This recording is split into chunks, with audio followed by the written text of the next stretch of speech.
The ambulance doors burst open just after midnight. Rainwater streamed across the emergency entrance as two paramedics rushed a bleeding man toward Trauma Room 3. No identification. Single gunshot wound. Blood pressure dropping. The words overlapped beneath the relentless wail of sirens. I had worked enough night shifts to know the difference between panic and discipline. Tonight felt different. Nobody accompanying the patient looked frightened. They looked trained. Their expensive black coats were soaked by the storm, yet their eyes never stopped scanning every hallway, every security camera, every stranger who walked too close. One of them stepped in front of me. "You save him." His voice was calm. "But you never ask his name." I met his stare without lowering mine. "This is a hospital. Everyone gets a name." He didn't smile. Instead, he moved aside. For now. Inside the trauma room, the patient remained unconscious. Tall. Powerfully built. His breathing was shallow. A deep wound stretched across his left shoulder, hidden beneath a blood-soaked white dress shirt. Scissors. I cut through the fabric. The moment the cloth fell away, my hand stopped moving. There it was. A black tattoo burned into his skin. Not large. Not decorative. A single ancient symbol surrounded by intricate geometric lines. My pulse stumbled. I knew that mark. Not because I had ever seen it before. Because my father had spent years trying to make sure I never would. I was 12 when he placed an old notebook into my hands. "If life is kind," he had whispered, "you'll never recognize what's inside." I opened the notebook that night. Most pages contained ordinary medical notes. Only one page carried a drawing. That symbol. I remembered every line. Every curve. Every warning written beneath it. If you ever meet the man who bears this mark, do not judge him by the stories. Before I could remember the final sentence, the cardiac monitor screamed. His blood pressure crashed. Starting transfusion. The room exploded into motion. Whatever that tattoo meant. It could wait. Saving his life could not. 43 exhausting minutes later, the bleeding was finally under control. The surgeon removed his gloves. "He'll make it." Relief settled over the room. It lasted less than 5 seconds. The lights flickered. Once. Twice. Then every monitor went black. The emergency generators failed. Darkness swallowed the trauma wing. Someone outside shouted. Not in fear. In warning. Heavy footsteps echoed through the corridor. Multiple people. Moving with purpose. Hospital security radios crackled all at once. Unknown armed individuals entering the east entrance. Lock the floor down. Too late. The automatic doors to Trauma Room 3 slid open. 3 men entered wearing dark tactical jackets marked with counterfeit federal badges. The one in front produced an identification wallet. "We're taking custody of the patient." Something about him felt wrong. Real agents looked at faces.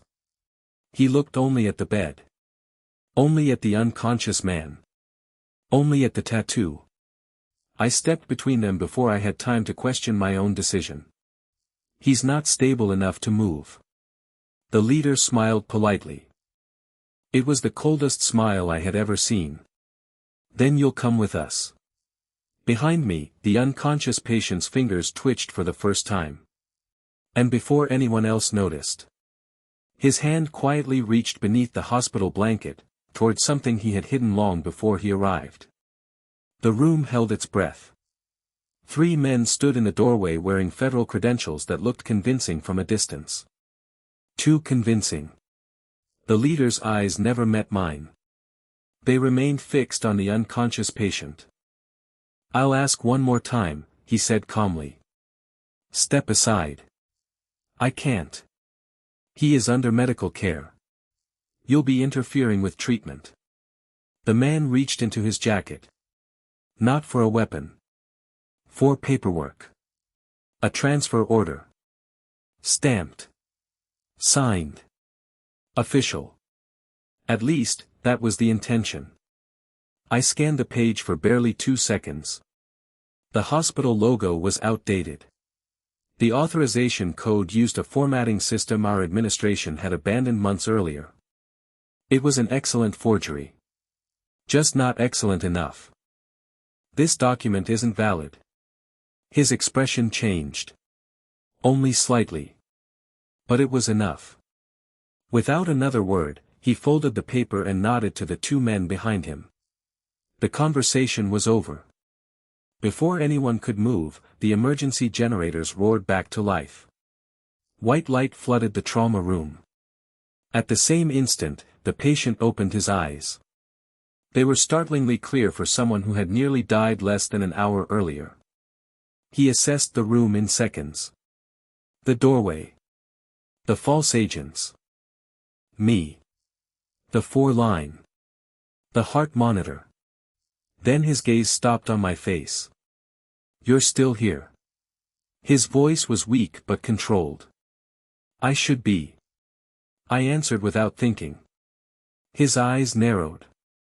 Almost as if that answer surprised him. The man closest to the bed stepped forward. Mr. Knight, we're taking you into protective custody. The patient gave a faint smile. No. It wasn't loud. It wasn't threatening. Yet something about that single word made all 3 men hesitate. You've mistaken me for someone who believes badges. Hospital security finally reached the corridor. The fake agents exchanged quick glances. They withdrew without resistance. Too easily. As soon as they disappeared, the patient looked toward the ceiling. They'll come back. You know them. I know the kind of people who hire them. I checked his wound. Fresh bleeding had started again. You need to stop talking. I need you to answer something first. His breathing remained uneven. When you cut my shirt. Did you see it? I knew exactly what he meant. The tattoo. For a heartbeat, I remembered my father's notebook. The unfinished warning. The symbol that had haunted my memory for years. I could have lied. Instead, I chose something closer to the truth. I saw enough to know it matters. He closed his eyes briefly. When he opened them again, the confidence was gone. Only exhaustion remained. Then you're already in danger. Outside the room, Chief Physician Daniel Mercer approached me. There are men asking questions downstairs. What kind of questions? They're offering money. For what? For your name. A chill ran through me. I had never met this patient before tonight. Yet somehow, simply recognizing a mark hidden beneath his shirt had made me part of a conflict I didn't understand. Dr. Mercer lowered his voice. I can move you off the schedule. I looked through the glass at the man resting inside. His pulse was finally stabilizing. He looked less like a legend than someone carrying years of sleepless nights. I became a nurse to protect lives. I said quietly. I'm not leaving one now. Several floors below, a black luxury sedan rolled silently away from the hospital. Inside, a silver-haired man listened as one of the false agents reported the failure. The nurse saw the tattoo. The older man remained silent. Should we eliminate her? He slowly shook his head. No. Bring her to me alive. The agent frowned. Why? The old man looked toward the rain-covered skyline. Because if she recognized that symbol, then she may be the only person still alive who can unlock what it was really created to protect. By sunrise, the hospital looked ordinary again. Patients checked in. Doctors changed shifts. Coffee carts rolled through polished corridors. Only the people who had lived through the previous night knew how fragile that ordinary morning truly was. I finished my charting in silence, but my attention kept drifting toward trauma room 3. Sebastian Knight was still there. Alive. Watching the doorway more often than the monitors. Someone who expected danger before recovery. When I entered to examine his shoulder, he was already sitting upright despite strict instructions to remain in bed. "You're reopening the wound. I've had worse." "I don't doubt it." I replaced the dressing carefully. "You should." His answer carried neither arrogance nor pride. Only experience. For a few moments, neither of us spoke. Then he glanced toward the closed blinds. "You remembered that symbol immediately." "My father showed it to me years ago." His expression sharpened. "He drew it?" "In an old notebook." Sebastian leaned back slowly. "I thought every copy had been destroyed." "I don't even know what it means." He looked away instead of answering. "You shouldn't." The silence that followed revealed more than any explanation could have. Whatever truth lay behind the tattoo, he considered ignorance safer than knowledge. Outside the room, Dr. Mercer intercepted me. "There are 2 detectives asking questions." "Real detectives?" "We verified their credentials." His voice lowered. "They're asking why an unidentified patient received special treatment." "He didn't." "That may not matter."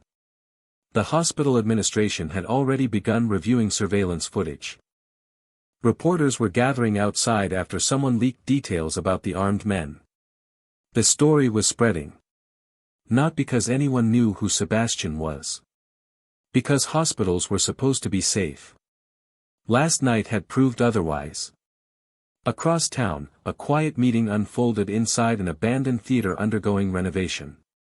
No luxury. No bodyguards. Only 4 people seated around a wooden table. The silver-haired man listened as photographs from the hospital were placed before him. One image showed me standing between Sebastian and the imposters. He studied it for a long moment. She chose courage before understanding. One of his associates frowned. "That's dangerous." "No." The older man replied calmly. "That's rare." He slid another photograph onto the table. It was taken more than 20 years earlier. A younger version of my father stood beside a man whose face had been deliberately burned out of the print. Only one detail remained untouched. The same tattoo. That afternoon, Sebastian signed the discharge papers against medical advice. Dr. Mercer protested. "Your shoulder hasn't healed." "I know. You could collapse. I've survived worse decisions." As he stood, pain crossed his face despite every effort to hide it. For the first time, I saw beyond the reputation surrounding him. Not a feared man. A tired one. Someone who had spent too many years believing endurance was the same thing as strength. Before leaving, he placed a small object on the bedside table. A worn leather notebook. "I want you to keep this. I can't accept a patient's belongings." "It's not a gift."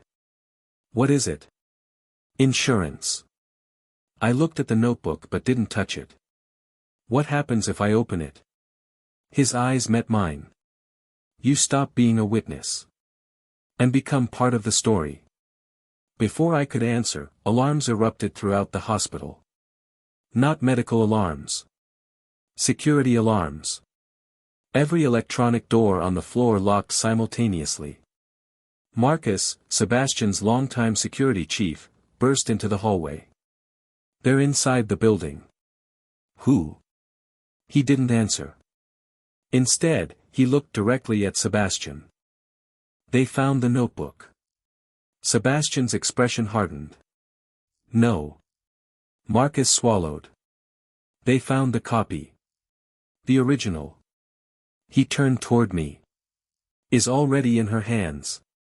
The hospital's emergency lockdown sealed every exit within seconds. Steel fire doors slid into place. Elevators froze between floors.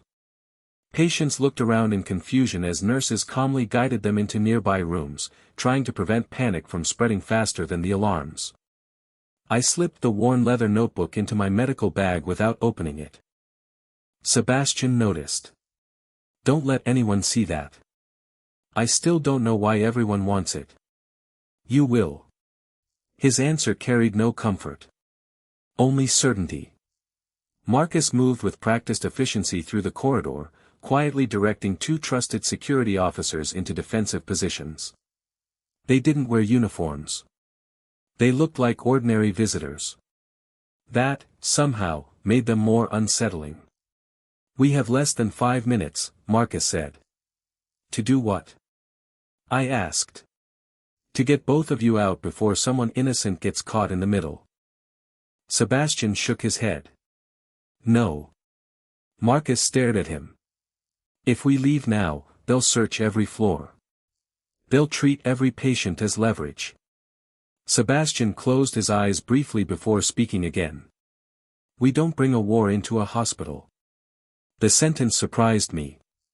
It wasn't fear for himself. It was concern for strangers whose names he would never know. For the first time, I wondered how many stories about Sebastian Knight had been written by people who had never actually met him. A loud crash echoed from the surgical wing. Not gunfire. A heavy supply cart overturned across the hallway. A frightened elderly patient stumbled out of a recovery room, disoriented by the alarms. Without hesitation, Sebastian stepped away from the wheelchair Marcus had insisted he use. His injured shoulder immediately protested. He ignored it. He reached the elderly man before anyone else. "Easy. We're getting you somewhere safe." The old man's trembling hands clutched Sebastian's sleeve. "My wife. Room 418.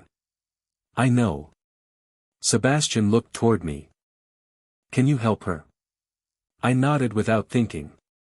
For several frantic minutes, the three of us guided frightened patients into secure treatment rooms while hospital staff regained control. No one watching would have guessed the man helping carry oxygen tanks through the corridor was the same man assassins were hunting. Only after the floor had settled did I finally confront him. "You knew the room number." "I remember details. Even while bleeding." He gave the smallest smile. "When you spend your life preparing for the worst, you learn to notice everything." His smile disappeared almost immediately. "It's exhausting." The honesty caught me off guard. There was no pride in the admission. Only fatigue. A kind that sleep alone could never repair. Marcus returned carrying a tablet. I intercepted internal security footage. He enlarged one frame. A hospital employee wearing maintenance coveralls had bypassed 3 restricted checkpoints without challenge. I frowned. I've never seen him before. "That's because he doesn't work here," Marcus replied. "He entered using someone else's credentials." Another image appeared. The disguised intruder wasn't searching patient rooms. He was following me. Frame after frame. Waiting outside medication storage. Standing near the nurse's station. Watching trauma room 3. My pulse quickened. He wasn't after Sebastian. Marcus nodded grimly. He was tracking the notebook. Before anyone could decide their next move, Dr. Daniel Mercer hurried into the room carrying a sealed envelope. I found this in the old medical archives. It was addressed to Emily Carter. I stared at the faded handwriting. My father's handwriting. The envelope was dated 16 years earlier. Across the front, beneath my name, one sentence had been written in careful blue ink. "Open only after you recognize the tattoo." The room fell silent. Sebastian's expression changed for the first time since I had met him. Not to fear. To disbelief. He whispered almost to himself, he knew this day would come. And for the first time, Sebastian looked less like a man protecting a secret. And more like someone who had spent years waiting for someone else to reveal it. My hands trembled as I opened the envelope. The paper inside had yellowed with time, but my father's handwriting remained unmistakable. Emily, if you are reading this, then you have already seen the mark. I stopped breathing. Sebastian remained silent across the room. Marcus quietly closed the door, leaving us alone with words that had waited 16 years to be read. Everything the world says about that tattoo is incomplete. It is feared because people remember what happened after they saw it. They never learned why it existed. I continued reading. The symbol does not identify a killer. It identifies the final guardian of a covenant made between physicians and men who wanted to leave violence behind. My eyes lifted slowly toward Sebastian. You knew my father. He answered after a long pause. He saved my life. The room fell silent again. For years, I had believed my father died because he had been caught in random crossfire. Sebastian looked as though every memory carried its own weight. He treated people nobody else would touch. He never asked who they were. He only asked who they wanted to become. I swallowed hard. He never told me. He promised he wouldn't. There was no pride in Sebastian's voice. Only regret. I asked him to protect that secret. You were just a child. He thought keeping you away from my world was the safest gift he could leave. For the first time since meeting him, I saw something stronger than authority. Grief. Not loud. Not dramatic. Quiet enough to survive for years.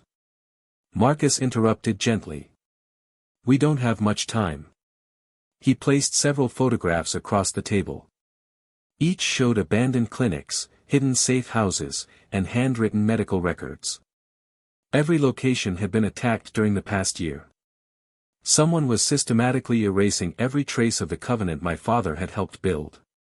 They're not hunting Sebastian anymore, Marcus said. They're hunting history. My father hadn't left me a warning. He had left me a responsibility. Before I could absorb that thought, another knock sounded at the door. Dr. Daniel Mercer entered carrying a small metal case retrieved from the hospital archives. It was stored under your father's authorization.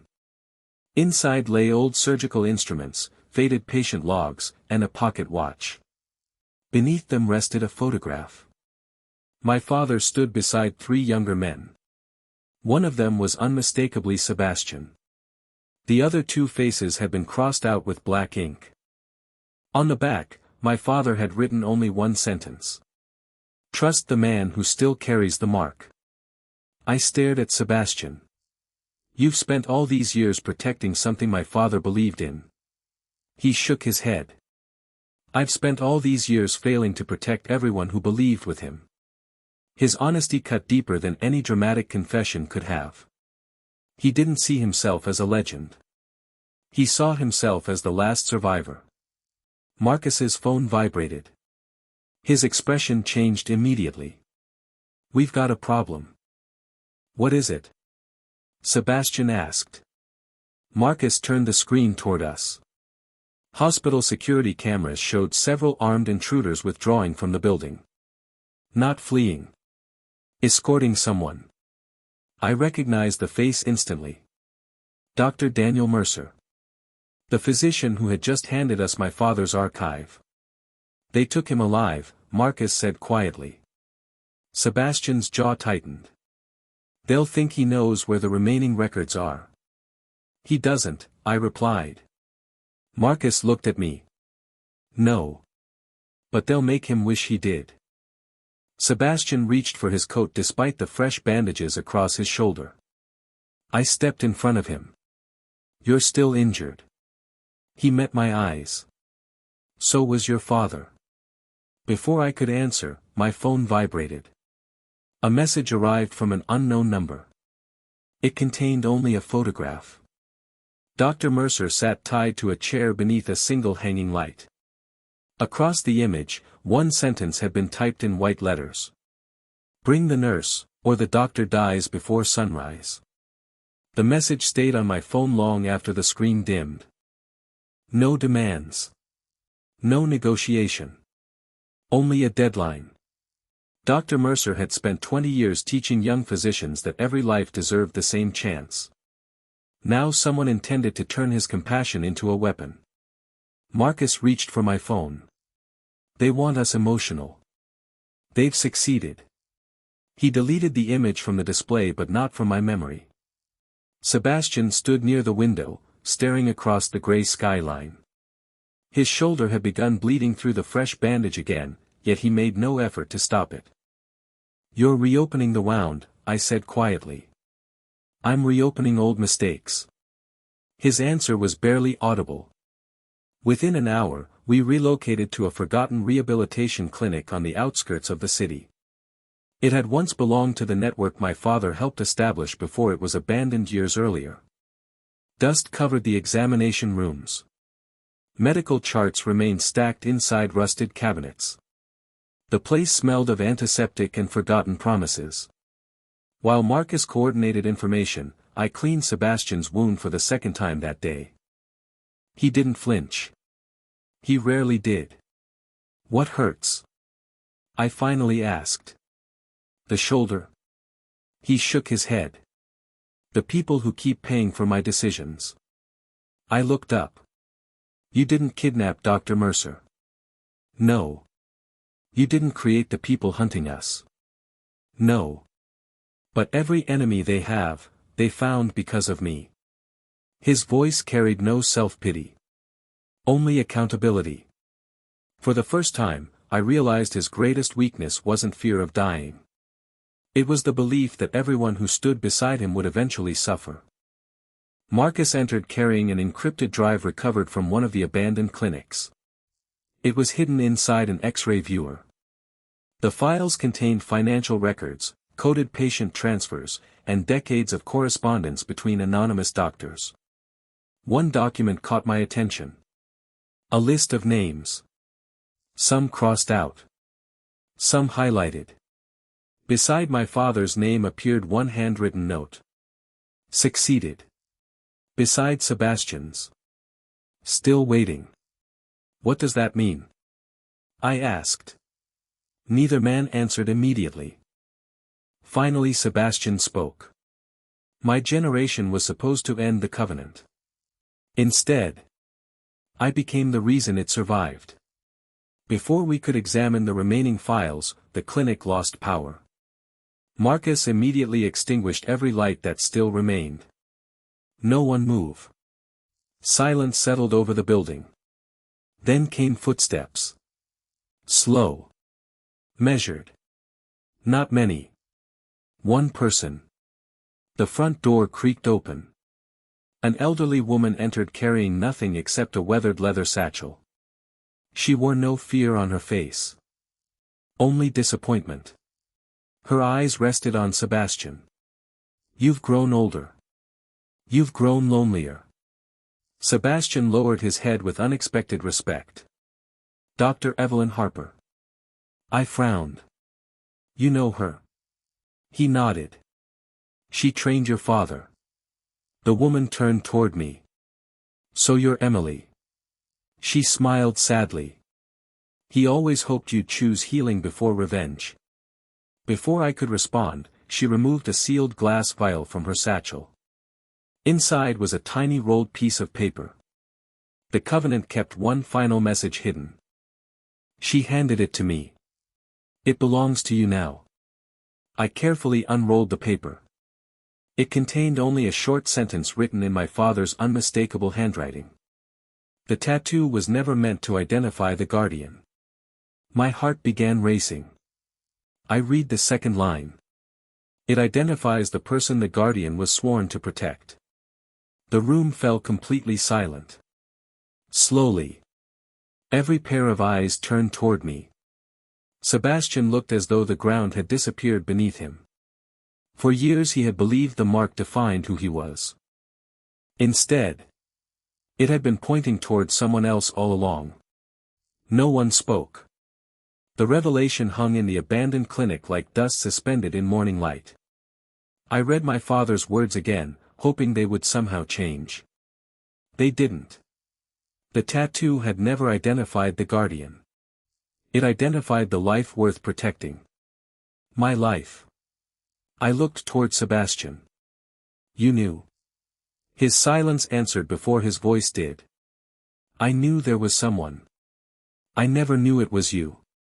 He sat heavily on an old examination table, suddenly looking far older than 36. For 20 years I believed I had failed because I couldn't find the person your father entrusted to the covenant. You weren't hiding from me, I whispered. You were searching. He nodded once. And every year that passed, more people died protecting a promise I could never fulfill. There was no self-defense in his words. Only a burden that had quietly shaped every decision of his adult life. Dr. Evelyn Harper unfolded another faded document. It wasn't just a promise, she said softly. It was a succession. She explained that my father and a handful of physicians had created a confidential humanitarian network that secretly treated victims trying to escape organized violence. The network possessed financial records capable of exposing powerful figures who had profited from decades of bloodshed. Those records had never been digitized. They existed only through people who knew where to look. My father trusted me with all of that? I asked. He trusted your character, Evelyn replied. He hoped you would choose compassion before power. Her answer settled something inside me. This wasn't about inheritance. It was about responsibility. Marcus interrupted the moment, placing a satellite phone on the table. We found Dr. Mercer's location. A warehouse near the city's abandoned freight terminal. No guards outside. No visible movement. It feels wrong, Marcus admitted. It's supposed to. Sebastian studied the photographs in silence. Finally he looked at me. I won't ask you to come. You don't have to. I'm asking you not to. I met his gaze. For the first time since we met, you're asking instead of deciding. A faint smile crossed his face despite the exhaustion. I guess you're changing me. I hope not. He frowned. I hope you're becoming the man you were before all of this. The words landed harder than I intended. He looked away. I'm not sure that man still exists. Then we'll build someone better. For several seconds, neither of us spoke. No dramatic confession. No promises. Just a quiet understanding that neither of us was carrying the burden alone anymore. Night settled as Marcus finalized the rescue plan. Then another obstacle appeared. One of Marcus's own field commanders requested an encrypted video call. The moment the screen activated, Sebastian's expression hardened. Colin. The man on the display gave a restrained smile. I wish we were meeting under different circumstances. Marcus immediately sensed something was wrong. Where are you? Safe. With Mercer? Colin ignored the question. Instead, he looked directly at Sebastian. You taught me loyalty. You also taught me to recognize impossible missions. Sebastian stood slowly. What have you done? Colin inhaled deeply. I made a deal. The room fell silent. I gave them our location. Marcus stepped back in disbelief. You betrayed us. I saved everyone else.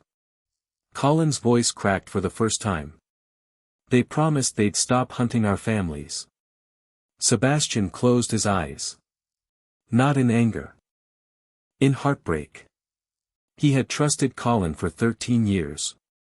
Watched him grow from a frightened teenager into his most dependable lieutenant.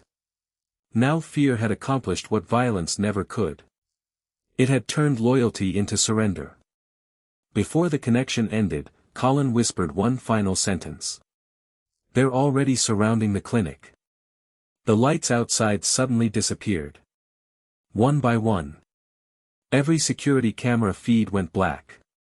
Then, through the darkness beyond the shattered windows, dozens of red laser sights quietly settled across the walls. They weren't aiming at Sebastian. Every single one was fixed on me. The first laser sight settled against my chest.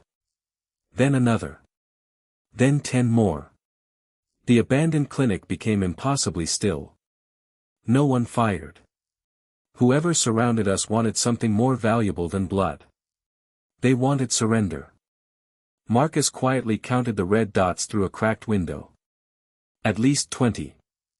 Sebastian shook his head. No. Marcus looked at him. Closer to 40. The realization changed everything. This was no assassination.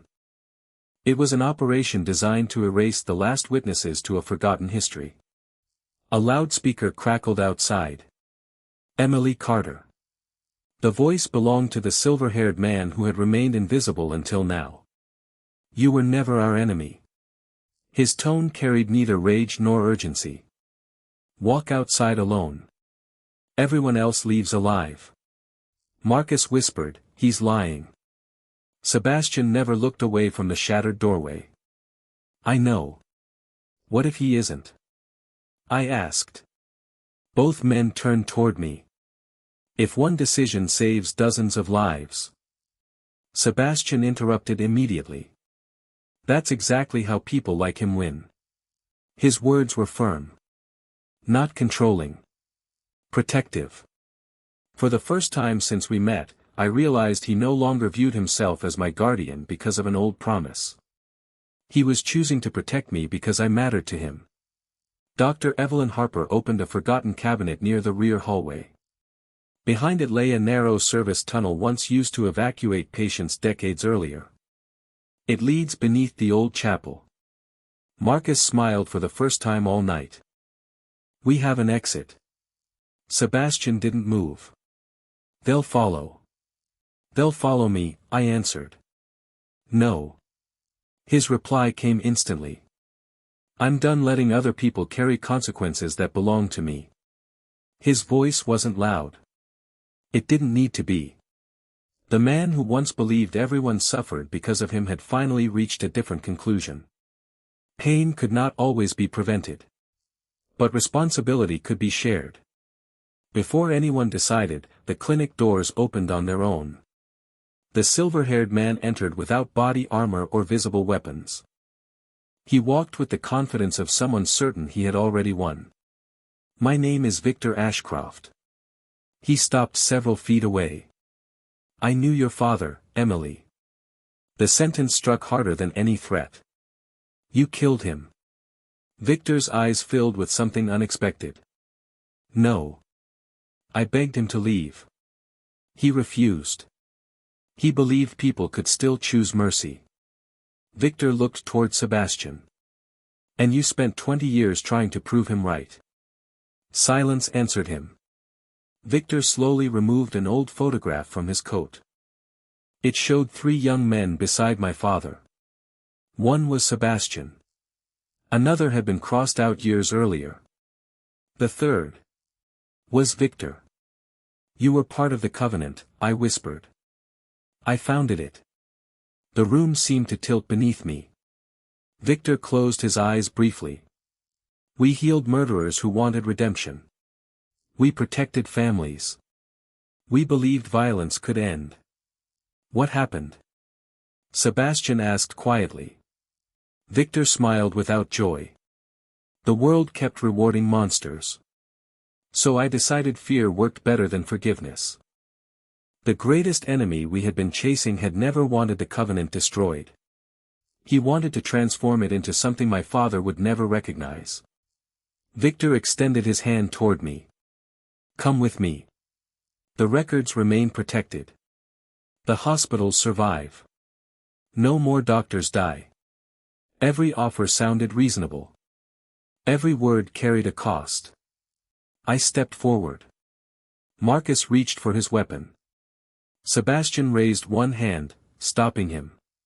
He trusted me. Not because of the tattoo. Not because of destiny. Because somewhere along this impossible journey, trust had replaced obligation. I looked directly into Victor's eyes. My father taught people how to heal. You taught people how to surrender. They are not the same. Victor's expression hardened for the first time. Outside, engines roared to life. His men prepared to move. He gave one final order without raising his voice. Take the Guardian. He wasn't looking at Sebastian. He was looking at me. And Sebastian finally understood the cruelest truth of all: protecting me no longer meant surviving. It meant choosing whether to sacrifice the only future he had just begun to believe he deserved. Victor's command never reached completion. Before his men could move, Dr. Evelyn Harper pressed a hidden switch beneath the old chapel's wooden altar. Heavy iron shutters dropped over the stained glass windows, separating the attackers from one another. Confusion spread through the building. For the first time that night, Victor's certainty faltered. Marcus acted immediately. His team escorted the remaining civilians through the underground passage while he stayed behind beside Sebastian. You finally have a choice, Marcus said quietly. Run. Sebastian looked toward me. Then toward Victor. For most of his life, every decision had been made by fear, revenge, or obligation. This time, he chose something else. Truth. Instead of reaching for a weapon, Sebastian stepped into the center of the chapel. You wanted the covenant, he said. You can have its history. He placed my father's notebook on the altar. Victor smiled. So you've accepted reality? No. I've accepted accountability. Sebastian nodded toward me. Emily. I understood. From my medical bag, I removed the encrypted drive and the handwritten records my father had preserved. They were never intended to remain hidden forever. Only until the right moment. Dr. Harper connected the drive to the chapel's emergency communication system.